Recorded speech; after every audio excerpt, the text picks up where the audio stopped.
lima kayaknya hukum itu.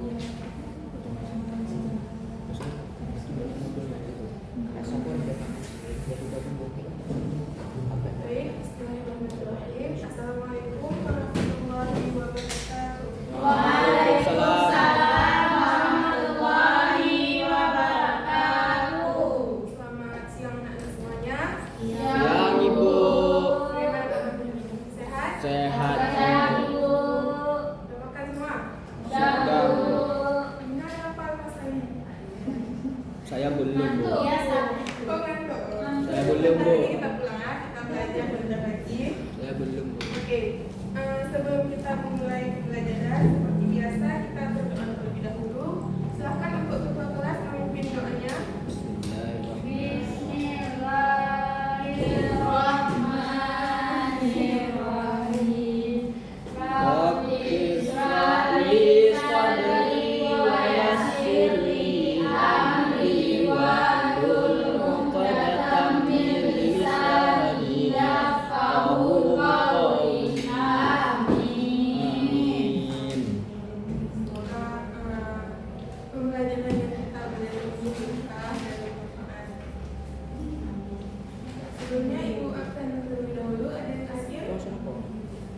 Ada Bu Sulaiha. Bentar, kita dulu. Maulidia, Ada Bu. Saifa, Ada Bu. Azia, Ini oh, Husna, Amal, hadir Bu. Sulaiha, Sulaiha kemana? Sudah saya. Adna, Nela, Dina, Sumaira, Nurul, Isla, Sofia, Isa,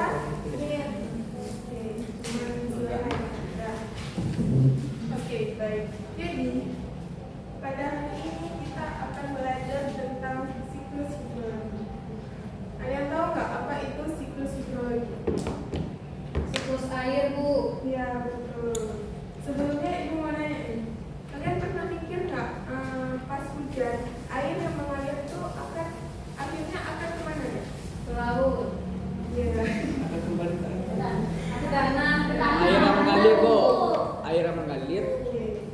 ke daratan Sekarang tinggi ke kita daratan belajar, rendah. kita cari tahu kemana air itu akan mengalir. Oh. Jadi di sini ada pengertian dari siklus hidrologi. Siklus hidrologi adalah proses pergerakan air yang berlangsung secara terus-menerus di bumi yang menghubungkan atmosfer dan permukaan bumi. Nah, jadi siklus hidrologi ini adalah bisa kita bilang kayak perjalanan air ya, perjalanan air yang tidak pernah berhenti. Nah, air yang ada di laut, yang ada di sungai, yang ada di danau, itu dia akan menguap karena disinari oleh panas matahari. Nah, setelah menguap, dia akan naik ke atmosfer dan berubah menjadi awan. Nah, kalau awannya sudah penuh dan berat dengan uap air yang telah menguap tadi, maka ia akan kembali lagi ke bumi dalam bentuk presipitasi, apakah itu dalam bentuk air hujan, salju, ataupun hujan es. Nah, air hujan yang turun ke bumi itu tidak langsung air hujan yang turun ke bumi itu ia mengalir lagi lewat sungai ataupun ia meresap ke dalam tanah atau langsung kembali lagi ke laut. Nah, setelah itu air akan mengulangi perjalanan yang sama, yaitu pertama dari menguap, terus membentuk awan dan akhirnya turun lagi hujan. Nah, jadi siklus hidrologi ini bisa kita bilang pergerakan air yang terus-menerus tanpa berhenti. Jadi dia akan mengulang perjalanan yang sama, proses yang sama tanpa berhenti sampai nantinya bumi akan berhenti. Oke, selanjutnya itu ada peran siklus hidrologi. Nah, di sini ada 3 peran siklus hidrologi yang akan dijelaskan. Yang pertama, untuk menjaga ketersediaan air. Yang kedua, untuk mengatur pola cuaca dan iklim. Yang ketiga, untuk mendinginkan bumi. Nah,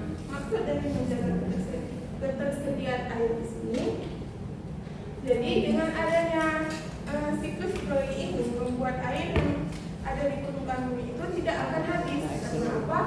Karena dia terus berputar seperti yang ibu jelaskan tadi. Dia bakal menguap, terus membentuk awan, dan turun lagi sebagai air hujan. Dia tidak akan habis walaupun kita pakai sebanyak mungkin. Kita pakai untuk mandi, untuk mencuci, untuk minum, dan lain sebagainya.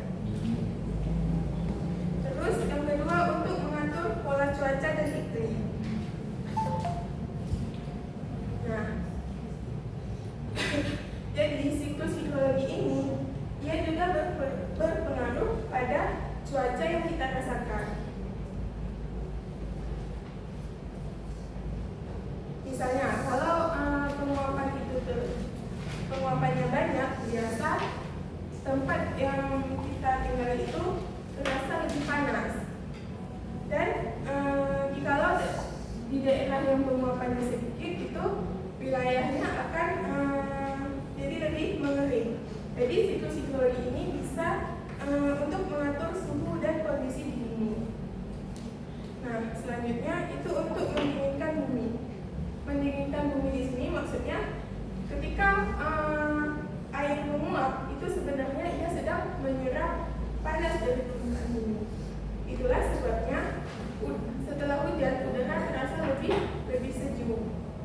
Nah, jadi siklus hidrologi ini akan membantu menstabilkan suhu di permukaan bumi. Sampai di sini paham? Paham. Oke, kita lanjut ya. Nah, selanjutnya ada tahapan siklus hidrologi. Yang pertama itu ada evaporasi. Ada yang tahu apa itu evaporasi? Penguapan tuh. Iya. Jadi evaporasi ini adalah tahap pertama dalam siklus hidrologi yang berpengaruh. Tahap pertama dalam siklus hidrologi yaitu pada tahap ini air yang berada di permukaan bumi itu akan menguap yang disebabkan oleh yang disinari oleh panas matahari. Nah, saat terkena panas matahari, air tersebut akan berubah bentuknya yang tadinya cair menjadi uap air. Nah, uap air itu terbentuk, kemudian ia naik ke udara. Nah, semakin tinggi tempatnya di udara, maka semakin mendingin sehingga membuat uap air itu akan bergerak ke atas sampai akhirnya mencapai lapisan atmosfer. Nah, kalian bisa memberi contoh nggak? Contoh dari evaporasi di kehidupan sehari-hari. Ini tuh, misalnya ada air yang terjatuh di lantai bukan? Nah, tiba-tiba tetesan air tersebut setelah beberapa saat itu hilang bu, kering tanpa ada kita lap atau segala macam. Nah, itu kan salah satu karena dia menguap. Iya, Contoh dari evaporasi. Iya, betul seperti yang mau. Terus bisa kita lihat ketika kita menjemur pakaian. Kalau kita menjemur pakaian kita lama-lama akan mengering kan? Ya. Jatuh ini dia bu. Kan nggak semuanya itu. Iya. Kalau menjatuh kan juga menguap. Dia menguap. Menjatuh tuh. Pakai yang kering misalnya nggak pas. Kan di evaporasi itu ada dua. Ada yang dari air tanah. Ada yang dari air tanah. Iya. Posisional. Oke, lanjut ya. Nah, selanjutnya itu transpirasi. Transpirasi ini adalah tahap di mana ketika tumbuhan di permukaan bumi itu juga ikut melepaskan uap airnya ke udara. Jadi pada siklus hidrologi ini bukan cuma air laut, air danau ataupun air sungai yang berperan, namun juga tumbuhan juga ikut melepaskan uap airnya ke udara. Nah, jadi ketika bisa kita lihat di sini, ketika akar tumbuhan itu menyerap air, air itu akan menuju ke batang, terus dia akan menuju lagi ke daun. Nah, pada saat di daun itu ada yang namanya pori-pori daun atau biasa disebut dengan stomata. Nah, melalui stomata ini tumbuhan melepaskan uap airnya ke udara. Jadi dalam siklus hidrologi ini bukan cuma air laut, air danau atau air sungai yang berperan, namun juga tumbuhan pun ikut berperan. Oke, tahap siklus hidrologi yang selanjutnya itu ada kondensasi. Nah, kondensasi ini adalah tahap ketika uap air yang sudah naik ke atmosfer tadi yang mulai mendingin. Jadi kan di atmosfer itu suhunya lebih dingin daripada di permukaan bumi. Nah, karena suhu dingin ini tidak mampu menahan terlalu banyak uap air, maka uap air tersebut berubah kembali menjadi bentuk berupa titik-titik air yang sangat kecil.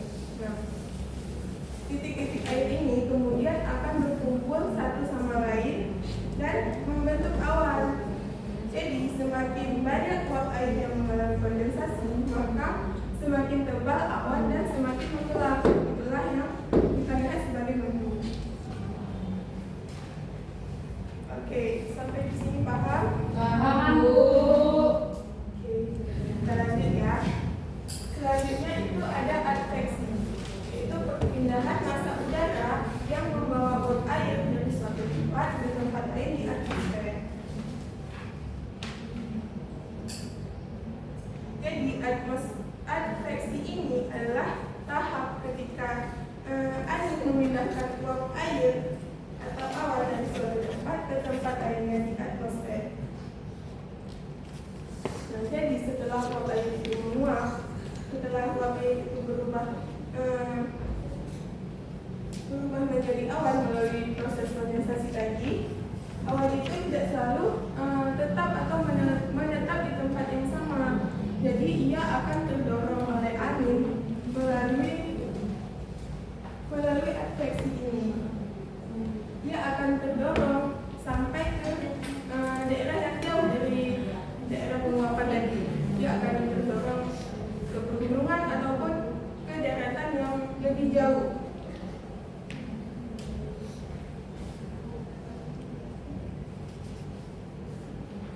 Nah, selanjutnya ada presipitasi. Presipitasi ini adalah tahap ketika air yang ada di awan itu turun kembali ke bumi. Kan tadi awan-awan itu sudah mengumpul sangat banyak kan, sehingga dia tidak bisa menahan lagi uap air. Nah, di sini awan tersebut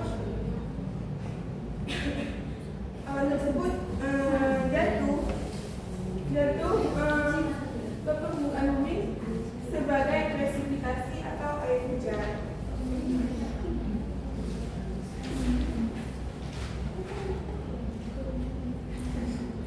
Nah, selanjutnya tahapan siklus hidrologi lainnya itu ada runoff atau aliran permukaan. Nah, jadi setelah turunnya air hujan ke permukaan bumi, itu tidak semua air hujan itu akan langsung meresap ke tanah. Sebagian dia akan mengalir di permukaan tanah, terutama ketika tanahnya sudah deras ataupun sudah jenuh airnya. Nah, air ini akan mengalir mengikuti kemiringan tanah menuju selokan, sungai, danau, dan pada akhirnya kembali lagi ke laut. Nah, inilah yang disebut dengan runoff atau perjalanan air dari daratan menuju ke lautan melalui aliran permukaan.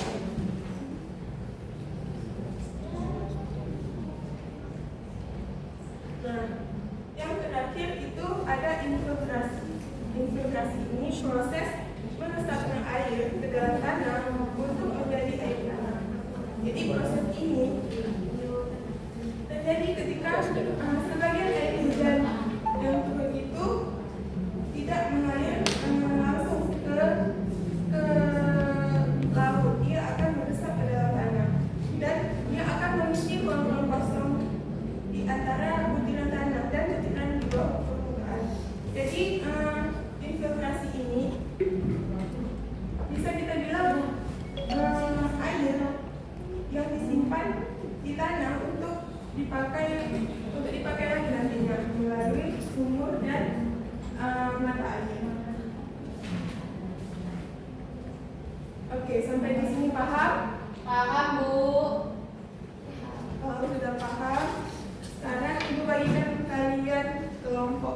untuk menyampaikan tugas. Iya, Bu.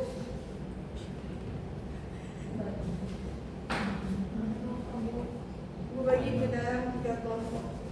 Ya.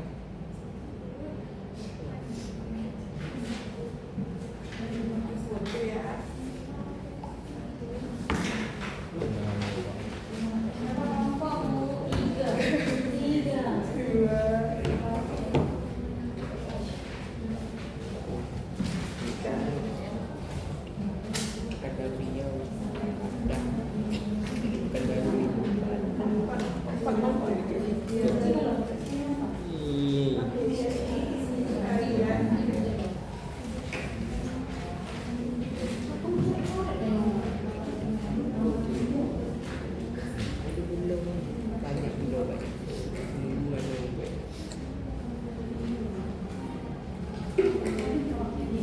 Oke, baik.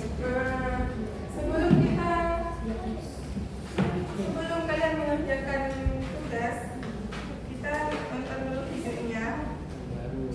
Iya, Bu.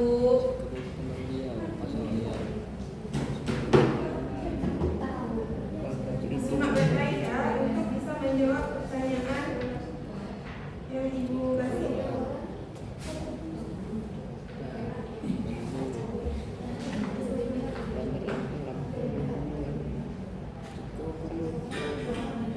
Halo, Ustaz.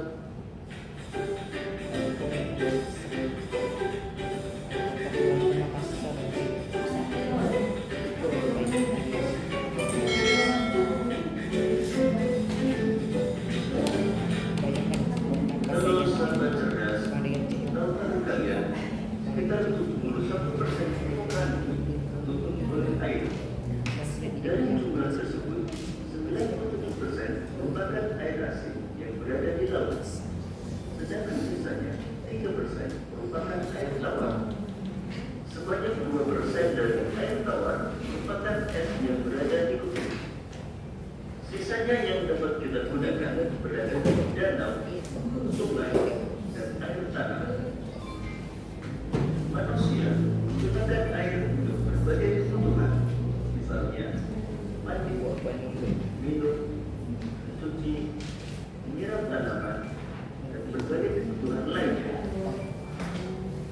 Namun, meskipun digunakan secara terus-menerus, air yang ada di bumi tidak akan habis.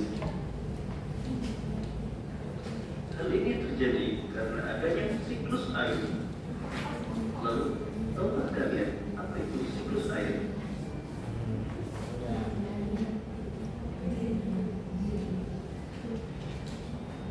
Siklus air adalah sirkulasi atau perputaran air secara terus-menerus dari bumi ke atmosfer, lalu kembali lagi ke bumi.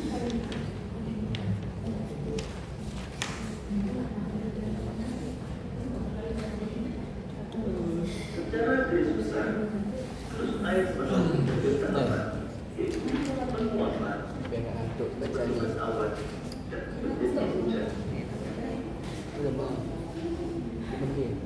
Ada ramuan banjir. Air di laut, sungai, dan Simak ya danau videonya. Iya, Bu.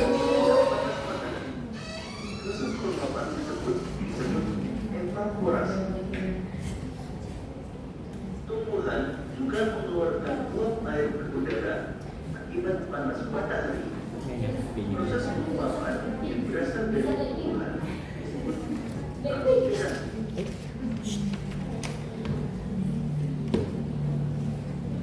Uap air dari permukaan bumi akan naik ke udara dan membentuk awan. Kumpulan uap air tersebut akan mengalami pengujuran bentuk titik-titik air. Proses tersebut disebut kondensasi. Lalu angin akan membawa awan ke daratan atau dataran tinggi. Selanjutnya titik-titik air di awan akan turun menjadi hujan. Proses ini disebut presipitasi.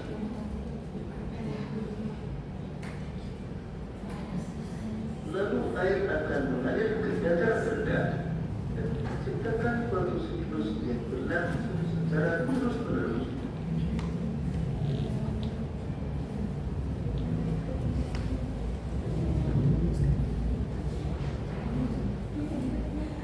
Demikian Demikian tadi penjelasan tentang siklus air. Semoga video ini akan memudahkanmu dalam memahami materi siklus air.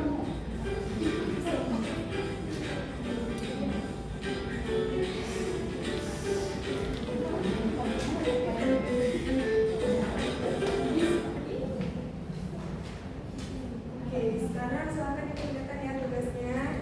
Tunggu 5 menit untuk mengerjakan dan 5 menit untuk presentasi. Iya Bu.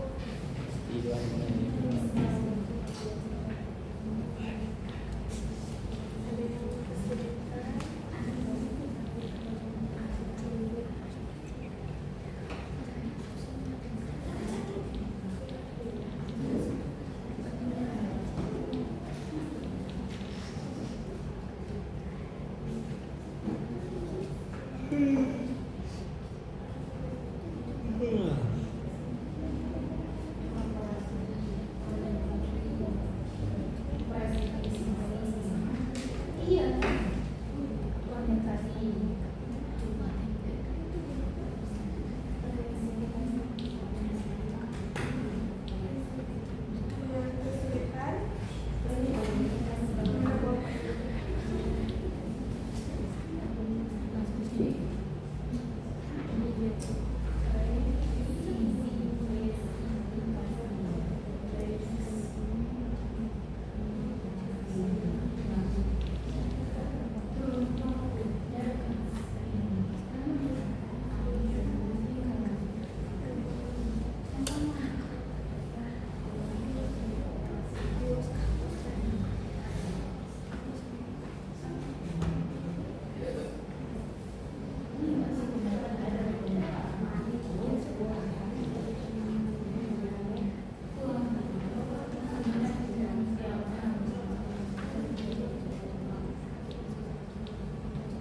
Buat yang siap. Belum Bu. Itu di sini ada di sini buat poster. Buat ya. Jelas juga.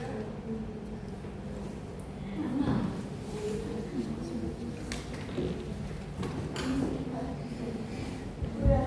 Waktu untuk mengerjakannya sudah habis. Silakan di presentasi. Siapa yang mau presentasi duluan? Kami Bu. Boleh, silakan.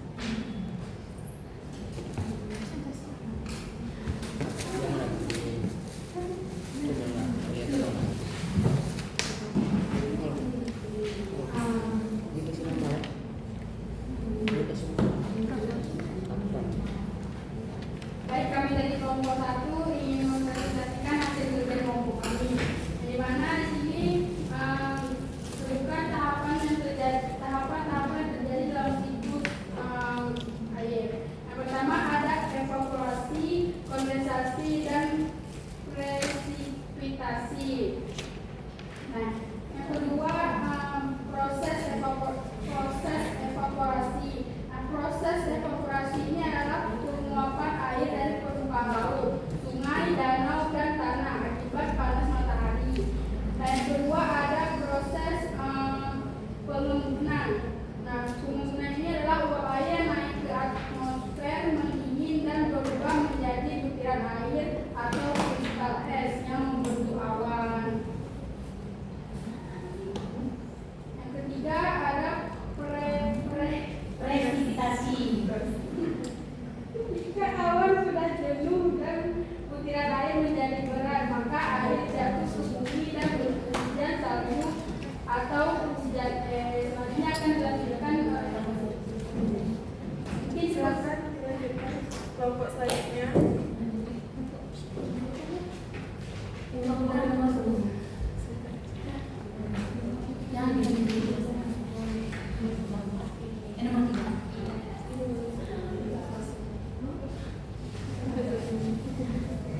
Baik Ibu, jadi seperti jawaban teman-teman sebelumnya nomor 1 nomor 2 kami presentasikan yang nomor 3 Ibu, yaitu diskusikan bagaimana aktivitas manusia. Dampak aktivitas manusia terhadap siklus air ini sangat beragam Ibu, dikarenakan dapat mengganggu keseimbangan alami siklus air, mulai dari penerbangan hutan, urbanisasi, pencemaran air, dan sebagainya. Terima kasih Bu. Oke, terima kasih untuk kelompok 2. Silakan lanjut ke kelompok 3.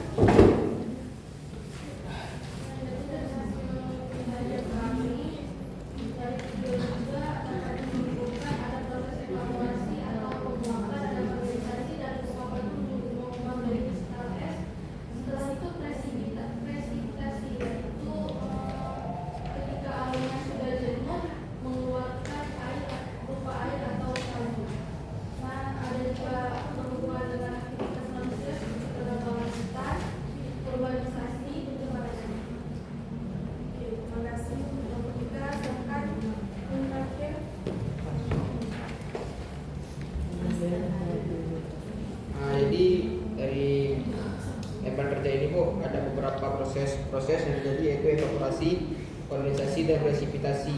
Kalau evaporasi itu penguapan, kemudian kondensasi adalah pengembunan, yang ketiga itu presipitasi adalah hujan. Nah, Bu.